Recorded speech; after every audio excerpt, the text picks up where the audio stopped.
Hello అండి, welcome back. ఈరోజు పుదీనా చట్నీని రెగ్యులర్ స్టైల్లో కాకుండా కొంచెం డిఫరెంట్ స్టైల్లో చేసుకుందామా. ఇది దోశలోకి కానీ రోటీ రైస్లోకి ఏ దాంట్లోకైనా చాలా టేస్టీగా ఉంటుంది. ఒకసారి ట్రై చేసి చూడండి.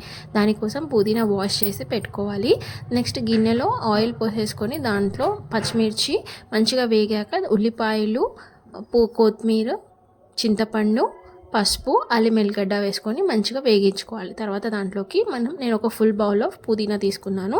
మంచిగా ఉప్పు వేసుకొని మగ్గించుకోవాలి. దాంట్లోకి మనం టమాటో యాడ్ చేస్తాం. టమాటోస్ బిగ్ అయితే 2, స్మాల్ అయితే 4 యూజ్ చేసుకోవాలి. ఇవన్నీ మంచిగా మగ్గాక మనం పొడిలో వేస్తున్నాం అనమాట. రెగ్యులర్గా కొబ్బరి అండ్ నువ్వులు వేస్తాము మేమైతే. ఈసారి డిఫరెంట్గా కందిపప్పు, మినపప్పు, ధనియాలు అండ్ రెడ్ మిర్చి మంచిగా ఫ్రై చేసేసుకొని నార్మల్గా ఏం చేసుకొని దాంట్లోకి ఎల్లిపాయలు వేసి పౌడర్ చేసుకున్నాను. ఈ పౌడర్ని నెక్స్ట్ పుదీనా మగ్గించుకున్నాం కదా దాంట్లోకి వేసేసి మంచిగా మిక్స్ చేసుకోవాలి. ఇది చల్లారినాక మిక్సీ చేసేసుకోవాలి. మనకి పుదీనా చట్నీ రెడీ అయిపోతుంది. దీన్ని నెయ్యితో కానీ నూనెతో కానీ తాలిపి వేసుకోవచ్చు. నేను ఇక్కడ నూనెతో వేసాను అనమాట. దాంట్లోకి ఎల్లిపాయలు, కొంచెం పప్పు ఇష్టం ఉంటే వేసుకోండి, లేతే లేదు తాలిపులోకి. అంతే. ఇది వేడన్నంలోకి, చపాతీలోకి, దోశలోకి ట్రై చేయండి. చాలా టేస్టీగా ఉంటుంది.